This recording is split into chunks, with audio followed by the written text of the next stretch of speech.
ഒറ്റ അതിജീവിതയുടെ പരാതിയിൽ 11 കേസ്, 4 കേസിൽ അവ്യക്തത, ആകെ 33 കേസ്.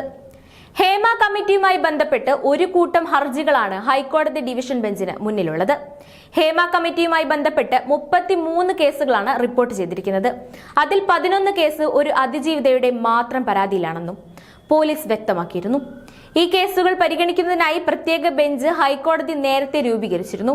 കേസുകളുടെ അന്വേഷണ പുരോഗതി അറിയിക്കണമെന്ന് പ്രത്യേക അന്വേഷണ സംഘത്തോട് കോടതി ആവശ്യപ്പെട്ടിരുന്നു. പ്രത്യേക അന്വേഷണ സംഘം ഹേമ കമ്മിറ്റി റിപ്പോർട്ടുമായി ബന്ധപ്പെട്ട വിവരങ്ങൾ ഹൈക്കോടതിക്ക് നൽകിയിട്ടുണ്ട്. ഏറ്റവും പ്രാധാന്യമർഹിക്കുന്ന 2 ഹർജികൾ ഡിവിഷൻ ബെഞ്ചിന് മുന്നിൽ വന്നവയിലുണ്ട്. ഒന്ന് WCC നൽകിയതാണ്. ചലച്ചിത്ര മേഖലയിൽ ഇടക്കാല പെരുമാറ്റച്ചട്ടം കൊണ്ടുവരുമെന്നാണ് ഈ ഹർജിയിൽ അവർ ആവശ്യപ്പെടുന്നത്. എല്ലാ പരാതിക്കാരെയും ഹേമ കമ്മിറ്റി കേട്ടോ എന്ന കാര്യത്തിൽ സംഘടന സംശയം പ്രകടിപ്പിച്ചിട്ടുണ്ട്. ഹേമ കമ്മിറ്റിയുമായി ബന്ധപ്പെട്ട് മൊഴി നൽകിയവർക്കെതിരെ ഭീഷണി സന്ദേശം വന്ന സംഭവത്തിൽ നോഡൽ ഓഫീസറെ നിയമിക്കാൻ ഹൈക്കോടതി ആവശ്യപ്പെട്ടിരുന്നു. ഇതുമായി ബന്ധപ്പെട്ടുള്ള വിശദ വിവരങ്ങൾ അറിയാൻ സർക്കാർ നടപടിയെടുത്തു എന്നതാണ് വിവരം.